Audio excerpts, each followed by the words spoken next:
After coaching hundreds of players and doing hundreds of hours of VOD reviews, I'm going to give away everything you need to rank up and improve for free. So let's get right into it. First thing is understanding what a team fight really is. I've been talking about this a lot more recently because I've realized that some people don't understand team fights, right? They don't understand neutral game. They don't understand when should I pop my ultimate or how do I know we're losing a fight? So I tried to figure out a way to simplify it for everyone to understand. I try to think of it as one gigantic health bar. If you took everyone on your team's health, right, and you added it up, when you're in neutral, or for lack of a better way to describe it, when no one's dead and we're all pretty even health and we're trying to fight for space, if you add up everyone's health, it should be close to 90%, right? 80% with nobody dead. So that would mean, let's say everyone's full health except for one guy is at like 10 health, but you still add it up and it's still 95% of the total. Add everyone's health up pretty much. If you see everyone in your team is around half health, then we're probably close to 50, right? Even though we haven't lost anybody yet, right? Even though no one's dead, our overall health, our entire health pool is low compared to the enemy team. So you want to think about it like that. You want to think about lowering the enemy's health pool. But the thing about the health pool is if you get a kill, that is more weight than just everyone being decently low. To a certain extent, obviously, but it depends on the pick, it depends on who and all that. But in general, the game is a numbers game, right? Marvel is a numbers game. So you want to focus on getting the numbers. So when I have strategists, for example, ask me, when do I pop my healer ultimate? I tell them when you're in the neutral game, right? Obviously, the obvious ones are, oh, well, they pop their ultimate, so wait a few seconds and counter it or whatever. But the neutral pops is what people struggle with. So usually you want to pop it, oh, I got mine first, right? The other enemy team doesn't have theirs yet. I'm popping mine to give us the advantage. That's a good pop. But the general pop, the pop when we don't have any real advantage or we don't know what's going on or we're just trying to fight for space, that's when you think about the whole enemy team as one health bar. And this works for DPS ults, this works for a lot of ultimates. Think about the enemy team and your team as one big health bar and say, okay, we're at like 90%, they're at 70. We probably don't need an ultimate, right? But if you're on the receiving end and you're the one that's at 70 and they're at 90, you probably need an ultimate or a pick to sway the scale, right? That's how you want to think about it. You want to think about it as one big health bar and we're tilting the scale one way or another, where kills are the biggest tilt, not just damage. Because too many people think about, oh, well, I have 30,000 damage. What happened? The problem with damage is it doesn't mean anything, right? I can get 500,000 damage, right? Just tank farm the whole game and I have the whole enemy team heal botting him, right? And I never kill the supports. So I don't actually get anything. I don't get any value out of it. Even though, oh, on stat sheet, I have such great stats. You know what? Speaking of that, let's also talk about stats. People don't really know how to read a scoreboard. People talk about, oh, I had so much healing and all the DPS kept dying and they kept complaining about, oh, GG no heals, but I had 40,000 healing. I did a great job. Or even tanks, they keep saying, none of my team is pushing in with me. I did so much damage. I got so many kills, but nobody pushed in. The scoreboard actually shows a lot more than people realize, but people are looking at the wrong things. For example, when I'm coaching, sometimes I have a strategist and a tank duo, and I'll look at them and I'll say, okay, do you guys normally hear the comment about, oh, well, GG no heals, these supports aren't healing? But then I'll ask the tank player, I'll say, but do you feel like they heal pretty well? And usually the answer is, yeah, no, they always heal me great. So we always have these stupid thrower DPS that don't know what they're talking about, and they keep complaining about the heals, but the heals are great. Then I watch the VOD, right? And when I watch the VOD, I'll see, hey, bro, look how many yards you are from cover.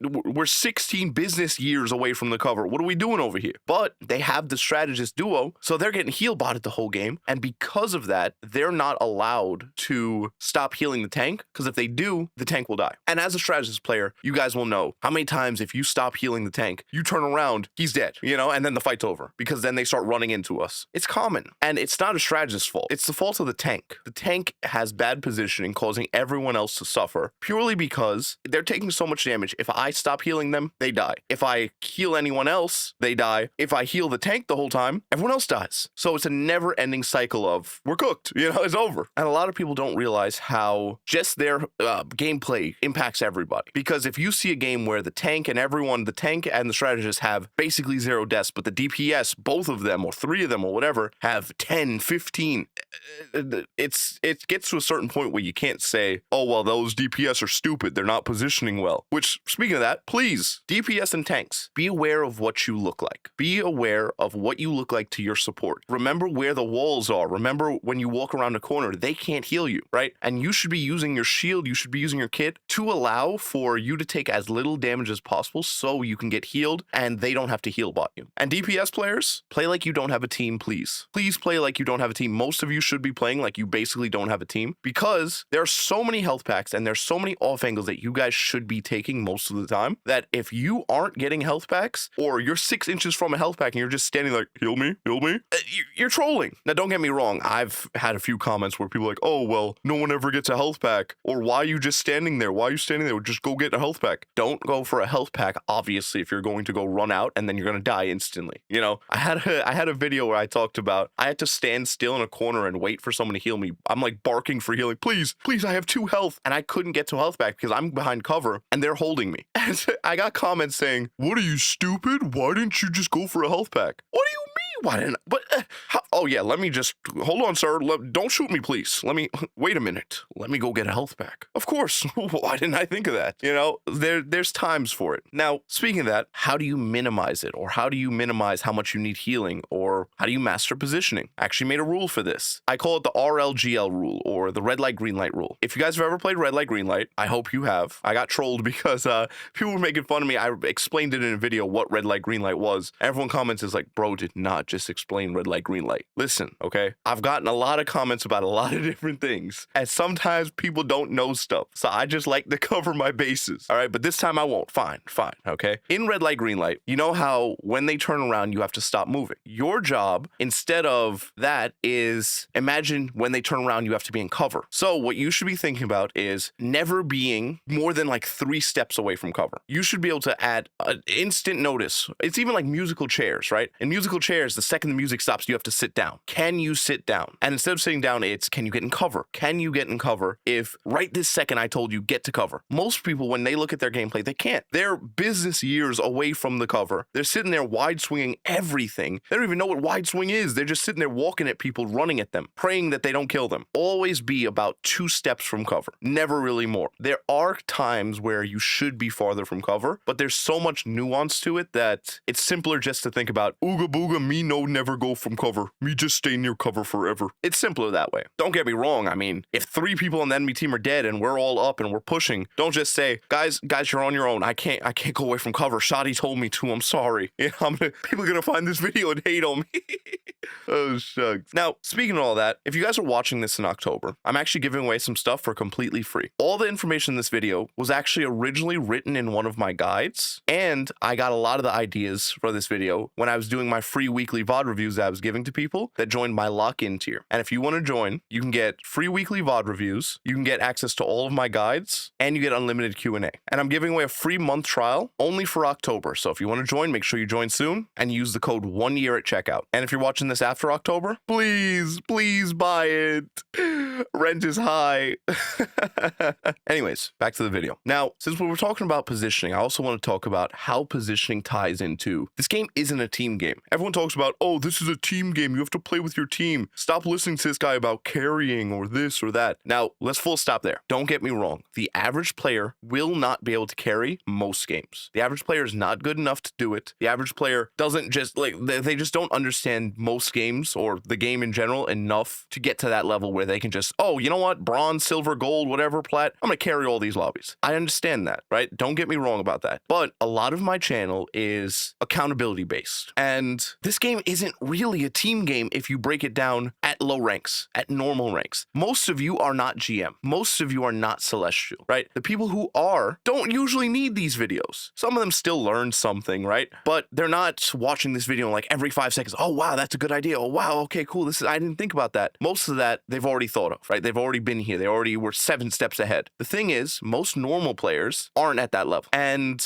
if you think about this game as a solo game, you'll think about how you play. For example, how I said DPS players don't play around your team, play around health packs. The reason why is it teaches you independence. It teaches you how to do 1v1s. I actually just watched a coaching VOD from a top 500 player. He's a top 500 hella. Great aim, great player. But the problem was he wasn't really good at 1v1s. His 1v1 hygiene was terrible. And I think that's more important than most things in this game. Now, what do I mean by 1v1 hygiene? He was fighting another Hella, and I'm pretty confident he had better aim than the Hella he was fighting, but he was losing. And the reason why was every single fight he would do, he was wide swinging. He was running into them when they had the wall. And what do I mean by the wall? This game is third person. Problem with third person games is at a very competitive level, people do something called three peeking. It's sitting behind a wall and using the third person camera to give themselves an advantage because they can see you and you have no idea where they are or when they're going to swing. So you can line up your crosshair from behind the wall, sit there and wait for them to do something stupid and then swing and get free damage. And it's almost impossible to react to if you do it properly. That's why most really, really competitive games are not third person. Marvel Rivals, unfortunately, isn't really a competitive game. Even top 500, people who have never even sniffed top 500, top 1,000, top anything in any other game are able to get pretty close with just pure commitment and above average understanding of games. Most games don't have that, right? If you tell someone they're going to go play CSGO and with above average understanding of games, they're going to reach top 1,000, it's not happened. This game isn't the most competitive. It's much more casual oriented. But the problem with it being competitive is third person. That's one of them because third person is so powerful. So he was letting the enemy Hella abuse third person on him because they would sit behind the wall. He would walk up and he'd look at somebody else. So the second his camera turned away from the Hella or where the Hella was, the Hella would peek and headshot him. And then by the time he turned back to go fight her, she's already gone. Then she'll do it again. Then she'll do it again. And it makes it impossible for him to really get any advantage because while he's team fighting, the Hella's 1v1ing him, right? The Hella's making sure he's out of the fight or him and maybe another support or somebody. And they're constantly focusing him,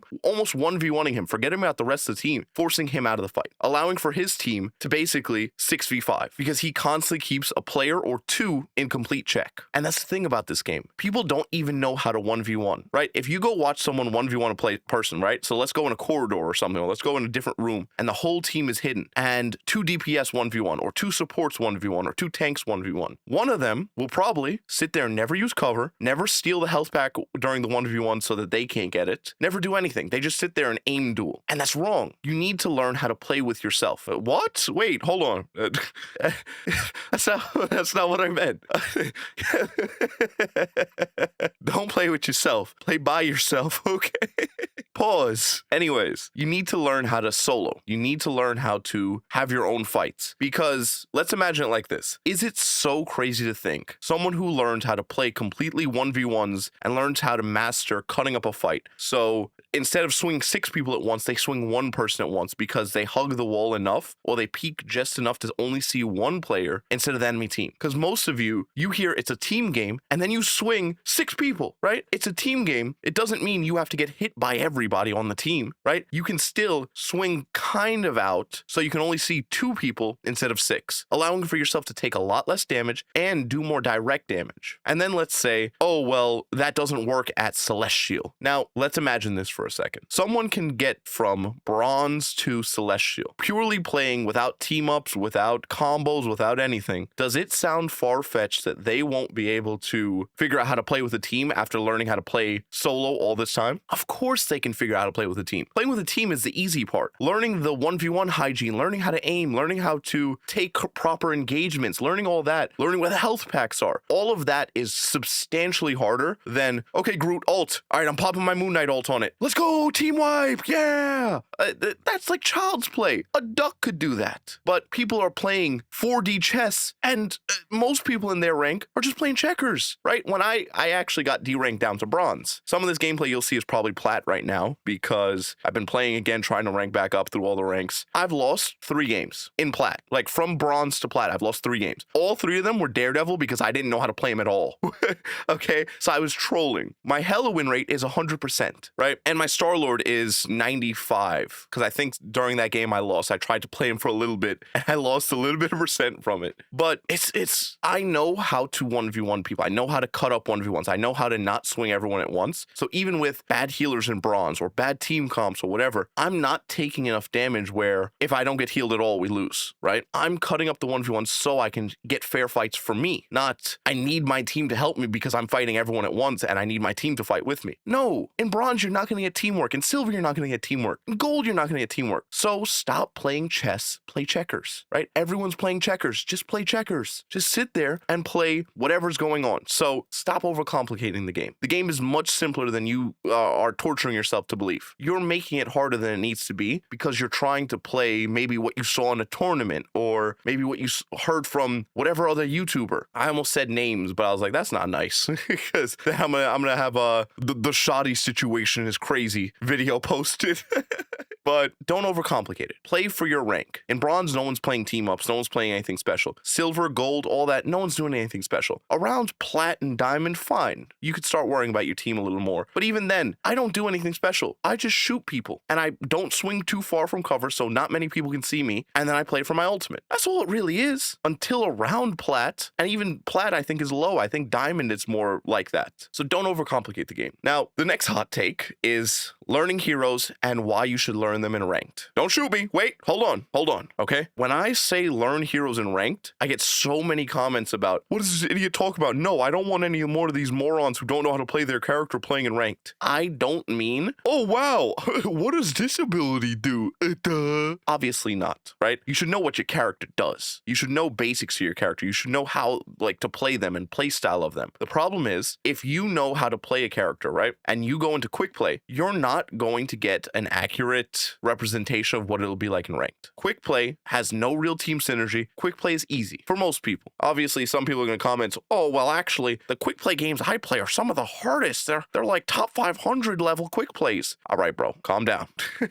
You want to sit there and you want to know your character, and then you want to try to apply it in ranked, because if I tell someone, oh, well, here's the red light, green light rule, do this and only be this far from cover, then they try to apply it, and then they're in cover too much, and then they throw because they have 2 damage, right? You need to apply stuff in real situations, because if I use red light, green light rule in quick play, I'll actually be losing out on damage and kills because so many people aren't playing properly that I might as well have just ran them down and headshot them and killed them compared to playing safe. But if I do that in a real game and I run them down and kill them, I'm doomed, right? I'm going to die instantly if I try and do it in diamond or whatever. So you need to learn how to apply all those things you see in YouTube videos and all that in an actual ranked match, not just quick play, because quick play is not a good example of it. That's like you're trying to go pro in basketball and the only practice you've ever gotten is with your homeboys at the park. Like, bro, you're cooked. It's over. There's no chance. So you need to practice and rank. Please know your character. Don't go throwing games. But after you've learned the basics, after you understand how the character works and the play style of them, play them in ranked. You will not improve if you don't. Speaking of improvement, there are 2 different ways to play this game. People play differently, or people actually try to play the same when they're trying to rank up versus when they're trying to improve. The problem is, it's not the same thing. The way you play for ranking up and the way you play for improvement are 2 very, very different things. That's also why somebody can be much better than their rank shows, but they've only played 30 games, you know, and they haven't gotten a chance to get to the rank that they actually deserve because they've been maybe playing for improvement or they've been playing just for, I don't know, fun. So you need to actually play with intention. What are you trying to achieve? Now, if you're trying to rank up, ranking up pretty much is a time sink, but not in a time sink in the way you think it is. A lot of people here rank up and then they queue 40 games for the day. That's backwards. You actually should be playing less to rank up. And why? How many times have you played a game and you went on a 10-game loss streak or an 8-game loss streak or 5-game loss streak? Do you think that helped you rank up?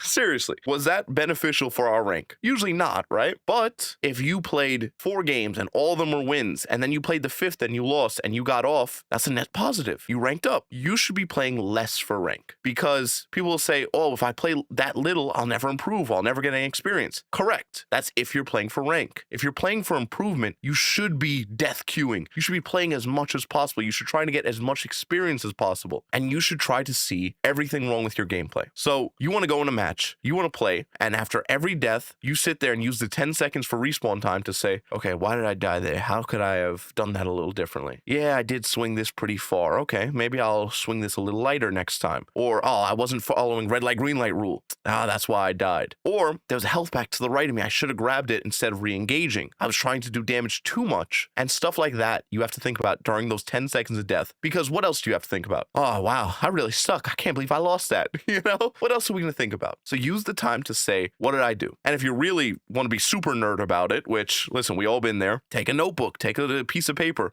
I just imagine someone commenting, bro, who is he talking about we? When did he learn French? We ain't been nowhere. You know? But you want to sit there and you want to write down what you did. Okay, I swung too wide. Okay, that's an issue I have to work on, so write that down. Or whenever I fight against Angela, I suck against Angela. Write that down. Okay, so I'm bad against Angela. And maybe even, let's say I'm bad against Angela. Okay, let me learn Angela a little bit. Okay, I see how people keep countering me, right? If you've played a character, you've experienced losing on them, right? You play on a character and you have to sit there and you're trying to win, and you're doing whatever, and you get destroyed. And it's like Black Panther. I usually give Black Panther as the example. If you see a Black Panther climbing up a wall, what is he about to do? Oh, cowabunga, here comes the spear. Same thing with Doctor Strange. You see Doctor Strange jump up in the air and start running at our team. What is he going to do? Ult probably, right? Certain stuff like that, if you play the character, you experience very quickly, right? And you learn, okay, so I keep getting countered on Black Panther because Luna Snow keeps freezing me. All right, so how do I counter this? Okay. And you have to think from every perspective. So if you're a I just said Doomfist. Doomfist, wrong game, all right?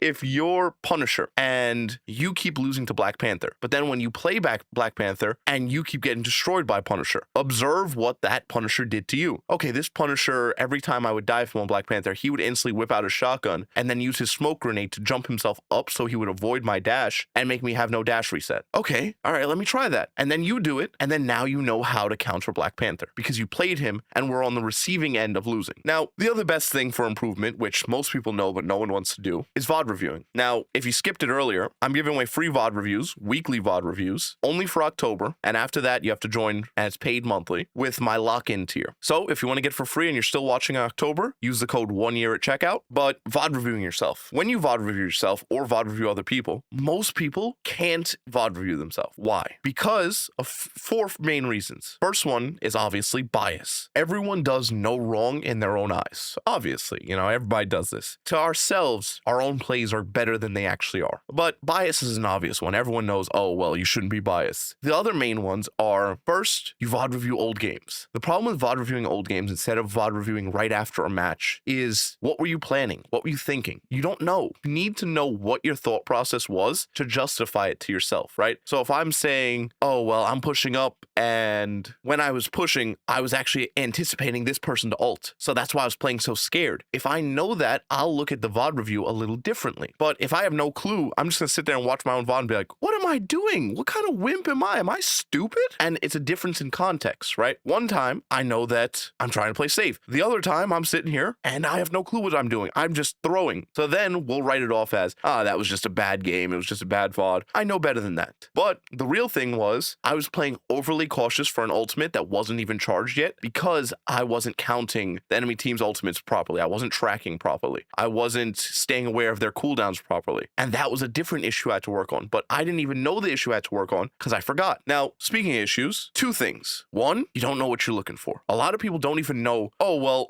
what am I doing? I'm just stupid. And they don't realize that they're not stupid. This is actually how you should play, or this isn't how you should play, or whatever. You don't know what you're looking at. You don't know how you should be playing. You might watch over, let's say, oh, I'm going to go watch Necros play. And then you see him playing, but he's in top 500. So Necros playing, it's not even in the same conversation as your rank. Your rank should be completely different in terms of play style than his. He's allowed to do crazier plays. He's allowed to do more risky plays. He's allowed to do more team synergy plays because he has a team behind him, a competent team behind him that allows him to do all those things, right? If you try to make crazy plays in bronze or silver and plays that you might require healing or team combos or anything, there's no chance. There's negative chance you get it. So if you look at your own game and expect yourself to be following after his shoes or following after the top rank 1 tank or whatever, it shouldn't be the same playstyle. Certain things should be, yeah, okay, so maybe cooldown management or this or that, but not everything. So you need to know what you're actually looking for. And the other part of that is trying to fix everything. So many players, they have this issue with their aim, that issue with their game sense. And then they write all that down. They figure all that out. And then they go into a match trying to fix 14 different things. It's like, bro, we're not even going to fix one because we're trying to fix everything. So you need to actually have a few main things that you're focusing on. Every day, whenever you're trying to improve, have a goal, have one target that you're looking to do. Okay, I want to improve on my positioning, or I want to improve on my aim, or whatever. Focus on that for the day. Don't focus on, okay, I die too much, I position this, I don't do enough damage, my damage uptime's terrible, blah, blah, blah, blah, blah. Oh my gosh, bro, you're never going to improve that way. You're overwhelming yourself too much. I don't think people realize, and this is going to be a whole nother tangent, a lot of people don't realize how bad the average player is, right? If you get a basic understanding of aim, a basic understanding of game sense, a basic understanding of positioning, I guarantee most of you should never be under Diamond. Diamond, I think, is the like level 1 of this game. Diamond is, I understand the game fundamentally and I can apply those fundamentals. I genuinely believe that if you're below Diamond and you've been playing consistently, it's not like, oh, I'm below Diamond, but I've been playing a few hours, a month, if you're playing consistently and you're below Diamond and you're actually trying to rank up, you have a fundamental issue. And I genuinely believe that, because everyone I've seen, everyone I've coached, just yesterday I did what was that, 4 hours worth of coaching VODs just yesterday morning. If you have a rank below Diamond and you're actually queuing, I guarantee in some way you're the problem, which a lot of people don't want to hear. And it is harsh, it's like, I'm the problem, my teammates suck, come on, can't be me. It is, unfortunately. Yes, two things can be true at once. Yes, your team can suck, and yes, you could have fundamental issues. Because don't get me wrong, sometimes I get driven crazy. I'm actually gonna tell you guys a story. I was just queuing, and this was actually 3 weeks ago. I met this girl. She was sweetest teammate ever. She was trying so hard for us to win, and this is like silver, I'm just queuing, trying to rank up because I got reset down to bronze. And she was trying her best to keep switching for what we needed. And she kept saying different things. So first she was like, okay, we need another tank. She was super concerned with double tank because she wanted a 2-2-2 comp, which unfortunately, that's what information we're fed. We're told 2-2-2 for our team comp. If you have 2 healers but 3 DPS, we're just going to lose. Not true at all. Bro, we're in bronze. Come on. But people believe that. So she was concerned with that. And eventually I was like, all right, I was just queuing, kind of just trying to brain rot and have some fun. But I typed in chat, I was like, I think we should just have 3 supports. I think single tank is fine. She went over to Rocket and it was great. She said, because she was actually flexing. She was flexing from support to tank because she believed we needed a 2-2-2. I told her, let's just do 3 supports. And after we got the 3 supports, she instantly asked for the Penny team up, which means we went back to 2 tanks again and back down to 2 healers. Then we were losing still. We were getting stomped. Then she finally, I was like, no, I think we should just do 3 supports. And I was still typing because I didn't really want to it's bronze. I don't feel like getting a call. I was watching YouTube, But I told her, let's just do 3 supports. Instantly, when we did 3 supports with a bad team comp, we started crushing. She instantly said, yeah, I probably should have done 3 supports. Sorry. And it wasn't her fault. It's like what she was doing was correct maybe if we were in a higher rank. This is bronze. Right now, the game is kill or be killed. That's what most of this game is. Bronze, silver, gold, all that. Just kill the enemy team. We weren't getting enough healing, so we couldn't kill the enemy team. The second we were getting enough healing, we were stomping. We completely turned the game around purely because we were getting enough healing. But she probably watched YouTube videos. She probably heard other people, and she was told we're supposed to have 2-2-2, or you need a good team comp, or you need team synergy, or you need team ups. No, you don't. You don't. We're in bronze. You don't need any of that. You just need to kill the enemy team more than we get killed and move the objective. That's it. Fundamentally, that's all this game is. Don't die, get kills, move the objective. That's it. Stop overcomplicating it. When you're diamond, when you're grandmaster, when you're all that, then complicate it a little more. If you're plat, if you're gold, if you're all that, stop thinking. Shoot the enemy and don't die. Because most of you will, I actually got a VOD and someone said how their team was so bad. Then I look at it and they had 12 deaths. It's like, I agree with you. Your teammates are idiots. But why are we dead 12 times? Why do we have 3 final blows as a DPS? Right? Why are we concerning ourselves with our bad teammates, which yes, they're bad, but why are we looking at that when we're clearly bad too, right? Or we're clearly missing certain fundamentals? Forget your team. Do the best you can do. Now, speaking of doing the best you can do, how to be consistent. A lot of people ask me that. Consistency. Oh, one day I'm the best and one day I'm the worst. Now, there's a lot to this. So first thing we'll talk about is how video games and any other sport are pretty much the same thing. If you've watched my channel at all, and if you haven't, please subscribe. I need 100,000 subscribers, man. Look how long this video is. This is probably going to be like 28 minutes minutes into the video already. Please, I just need 100K subs, all right? But if you watch my videos for a while, you'll know that I talk a lot about neurology or optimizing with science and stuff like that, because I'm actually really big into fitness. I was originally a fitness YouTuber, which I instead switched to gaming. And a lot of it has a lot of parallels. A lot of it actually links more than people would think. For example, sleep. If you don't know, some people call sleep the best natural steroid. The reason why is if you look at any study about cognition, neuroplasticity, muscle growth, fat loss, pretty much in every single study, getting more than 7 hours of sleep was a gigantic net positive for everything, reaction time, everything. And one of the studies I like to quote is the difference between age of reaction time and the difference between sleep loss and reaction time. People talk about, oh, well, I'm an old man, I'm 35 or whatever, or I'm 40 or whatever I am, and my reaction time's slow. I got them grandpa hands. I looked it up and I decided to do some research on it and find a few studies. I found that the difference between reaction time of a 20-year-old, right, in my prime, and a 65-year-old is actually substantially less than someone who gets a bad night of sleep. The number is actually like 50 milliseconds or 40 or something. 40 millisecond difference in reaction time for 45 years of age. But if you get 6 or 5 or whatever hours of sleep compared to 8, it's like a 70 millisecond difference. And you can test it yourself. Go get good sleep one day and then get bad sleep the next. Then test your reaction time. Completely different. So people worry about the wrong things. Sleep is the key to consistency, right? Obviously, there's more than that, which we'll get into. But health is more important in gaming than people realize. The stereotype is, oh, you're supposed to be fat and lazy and this and that, and you're supposed to do whatever, and you're not supposed to be fit for gaming or whatever because, oh, well, you just sit there and you just look at a screen. The problem is all of gaming does tie into real life. It does tie into your health. If you're not sleeping well, if your diet is terrible, if you have nutrient deficiencies, even if you're a guy and you have bad testosterone levels, you won't even want to be competitive. Let's say your testosterone levels are low as a guy. Your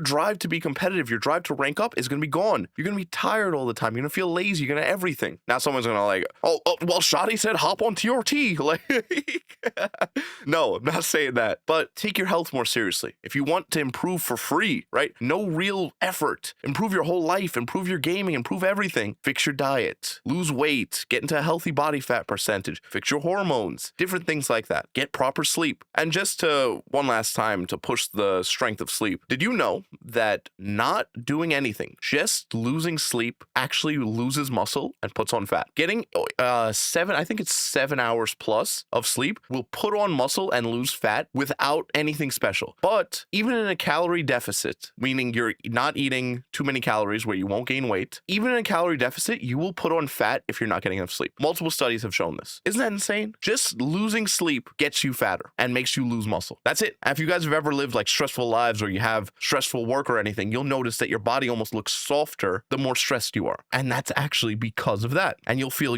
tired, you'll feel not motivated, all that. Now, we just went into like a neuroscience lesson, so let's pull it back a little bit. But a lot of people seem to enjoy when I talk about it because I really like talking about neuroscience and all that. It's always cool to me. I try to optimize my life, it makes my life easier. Now, besides just neuroscience and all that for consistency, a consistent warm-up, people try to hop in and play the same, or like whatever. They just hop in and go play in a game, right? No real warm-up, no real anything, and then they expect to be consistent. But how do you expect to be consistent if you have no consistent ritual for your playing, right? Let's say some people want to do aim trainer, some people want to go in the practice range, some people want to do a Doom match. You should have something that gets you into the zone, because if you getting into the zone is just a comp match could go anyway. It could be a 5-second game where you guys get stomped and you didn't get any warm-up. It could be a great game and you guys stomped them so bad you didn't really get to really practice or play with a team or anything. Have a consistent warm-up and have a constant reset ritual. Now, what do you mean by a reset ritual? Reset rituals are what I like to call like pretty much avoiding, like Q dodging almost. You know how we would talk about, I was one of them, you talk about EOMM and genuinely not playing for a little while after a few losses or a loss or whatever, you come back, not only do you play better, but something wrong with the matchmaking. Listen, and you start getting better matches,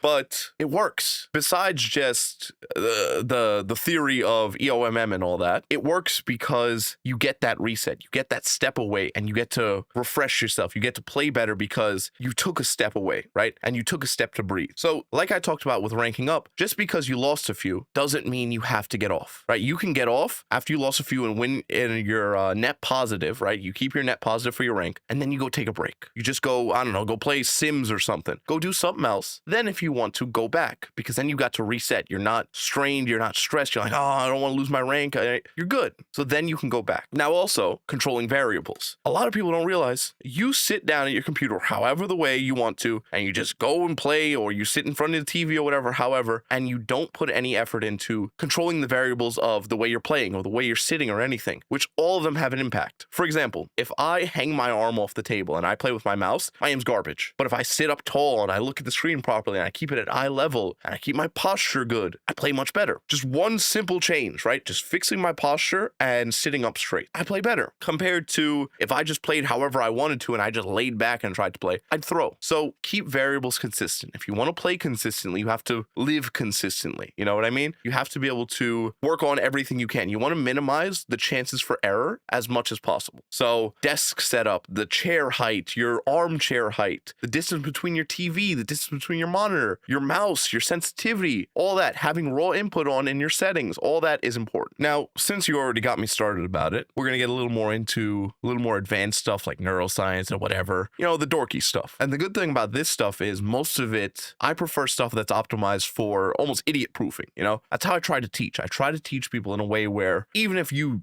don't speak English, you never played the game really, you don't anything, I try to put everything in a way where it's accessible to everybody, right? Because too many people, when they teach, they overcomplicate everything. They just sit there and start throwing out words and variables and this and that, and no one knows what you're talking about, you know? Not everyone played games their whole life like me, you know? Not everyone grew up playing games. Not everyone spent as much time doing this or that. So I try to teach people in a way that makes it simple. One of the things is I try to teach people about the way improvement works. If you've ever improved at anything, or if you ever put on muscle or anything, you know that for your body to adapt, you need to struggle, right? And a lot of people don't apply that to gaming. When you're trying to, let's say, get better aim, or you're trying to get better at a game, the amount of time you put in doesn't matter as much as the quality of the time. For example, there's been a debate on fitness forever about which is more important, doing more sets or working out harder. I was always a believer of working out super hard. I'm sitting there, I'm the guy who, if you've ever done a hack squat machine or anything, I'm the guy who has to crawl out of the machine, right? I'm the guy who, if I have a spotter, I'm pushing the weight even though it's not moving, praying to get it up, just trying to go to his failure as much as possible, right? I'm the type to work out as hard as possible to optimize my time so I don't have to work out, let's say, 30 sets a week. That's a lot, you know? So I end up doing 10, 5, whatever, per muscle group, but they're really high quality sets and I put on muscle because of it. It's the same thing with improving at games. 5 minutes a day is more important than 10 hours once a week if you do it correctly. And correctly basically means making it as hard as possible for you so you can improve. For example, if you want to get better aim, playing sensitivities that are really hard for you, or playing different aim trainer maps that are very hard for you, or anything like that, that is how you improve better. It's much higher quality improvement, much quicker improvement than I do a 6-hour routine twice a week. That's just not, it sucks. So you want, if you're trying to improve, focus on making yourself struggle, making it hard for yourself, right? That's how your body adapts. Your body doesn't like the feeling of the uncomfortability. So it'll try to adapt as quick as possible to fix it. Also, optimizing your practice. This one I like to talk about a lot. I haven't talked about it in a video in a while, but optimizing your practice so that it's closer to bed. Now, don't overcomplicate this. I get a lot of comments saying, okay, exactly how long or how many hours before bed or whatever. Doesn't matter that much, right? The reason why you want to practice closer to bed is your brain's like a tower. You stack up a tower, right? Whatever's put on last is at the very top. So then when you sleep, your body tries to learn all those things or commit all those things to memory. So it'll sit there and take off the top and just keeps taking off until it reaches all the way down to the bottom. Now, if you don't get enough sleep, you never reach the bottom. So let's say you practice first thing in the morning. Then you do a million other things. You study for a test, you do this, you do that. Then by the next morning, you remember all the stuff you studied for the test because you did it right before bed. But whatever you did at the start of the day, let's say you studied for something else at the start of the day, you have no clue what it was because let's say you didn't get enough sleep. So you want to try to optimize whatever you want to learn the most or whatever you're trying to improve at the most, do it closer to bed so that your body can deload that stuff quicker and sooner instead of the stuff that you did at the start of the day, which you might not get to deload because let's say you have kids and they call and then they cry and wake you up or whatever, something happens. So you don't get the full amount of sleep you need. It's also why